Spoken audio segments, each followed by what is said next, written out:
شاہد حقان عباسی صاحب نے نواز شریف صاحب کے ساتھ الوداعی ملاقات کے بعد یہ بیان دیا کہ وہ موجودہ حالات میں نون لیگ کا ٹکٹ نہیں لیں گے۔ اس سے پہلے موصوف یہ بھی کہہ چکے ہیں کہ نون لیگ کو نواز شریف صاحب کا استقبال نہیں کرنا چاہیے کہ ملک کے حالات اس بات کی اجازت نہیں دیتے۔ اصل میں شاہد حقان عباسی صاحب کا نواز شریف سے مسئلہ کیا ہے،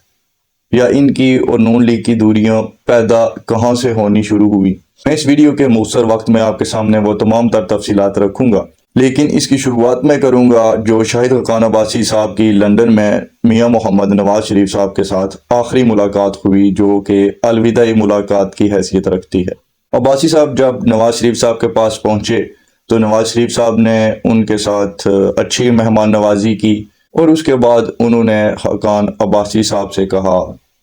کہ خوشی ہوتی اگر آپ نون لیگ کا حصہ رہتے، لیکن دی چوائس از یورس۔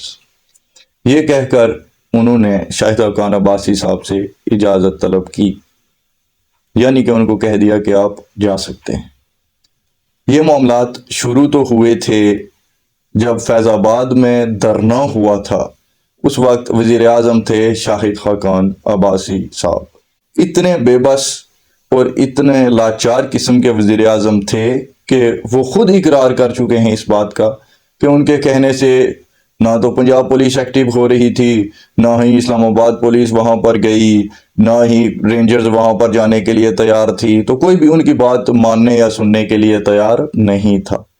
ایسے حالات میں عباسی صاحب نے یہ مناسب سمجھا کہ جنرل فیض حمید صاحب کی بات مانی جائے اور ان کو جا کر امن معاہدہ کرنے کی اجازت دے دی جائے۔ حالانکہ بنتا تو یہ تھا کہ وہ اپنا استعفیٰ لکھتے اور ایک پریس کانفرنس کرتے اور اس میں تمام تر احوال قوم کو بتائے جاتے، اور اس کے بعد اپنے عہدے سے مستعفی ہو جاتے۔ اگر آپ کے پاس اختیار نہیں تو کرسی کا آپ نے کیا کرنا ہے؟ کسی مشہور شاعر نے لکھا تھا کہ کرسی ہے تمہارا جنازہ تو نہیں ہے، کچھ کر نہیں سکتے تو اتر کیوں نہیں جاتے؟ نواز شریف صاحب کو بھی تو 3 بار اتارا گیا، تو یہ بھی اتر جاتے، کوئی اتنی بڑی بات نہیں تھی۔ لیکن عباسی صاحب نے جو رہتے مہینے تھے ان کی سہولیات جو کہ ایک وزیر اعظم کو میسر ہوتی ہیں ان سے مستفید ہونا مناسب سمجھا۔ ان کی دوریاں تو وہاں سے شروع ہوئی۔ اس کے بعد نواز شریف صاحب نے ان سے کوئی خاطر خواہ ان کو ترجیح نہیں دی کسی بھی معاملے میں۔ نون لیگ کی اہم جو بھی معاملات ہوتے تھے ان میں ان کی شرکت نہیں کروائی جاتی تھی۔ تو عباسی صاحب نے سیاست میں زندہ رہنے کے لیے، مین سٹریم میڈیا میں خود کو زندہ رکھنے کے لیے مریم نواز صاحبہ کے خلاف بھی بیانیہ بنانا شروع کیا، اور یہ تاثر دینے کی کوشش کی کہ جس طرح چودھری نثار صاحب نے بھی یہی تاثر دینے کی کوشش کی تھی، کیونکہ 2014 کے دھرنوں میں جو عمران خان صاحب کو جہاں تک جانے دیا گیا تھا ریڈ زون تک، اور سپریم کورٹ کے باہر جو تب کپڑے ٹانگے ہوتے تھے پی ٹی آئی اور طاہر القادری صاحب کے لوگوں نے، تو اس وقت بھی چودھری نثار صاحب کے وہاں سے معاملات خراب ہو گئے تھے نواز شریف صاحب کے ساتھ، تو چودھری نثار صاحب نے بھی خود کو سیاست میں زندہ رکھنے کی کوشش کی تھی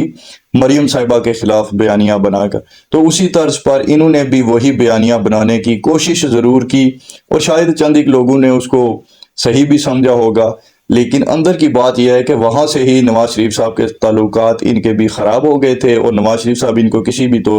کسی بھی اہم عہدے پر یا کسی قسم کی کوئی اہمیت دینے کے لیے تیار نہیں تھے۔ تو عباسی صاحب کے پاس اب کوئی چوائس تو ہے نہیں۔ انہوں نے کوشش کی کہ مفتاح اسماعیل صاحب کو بھی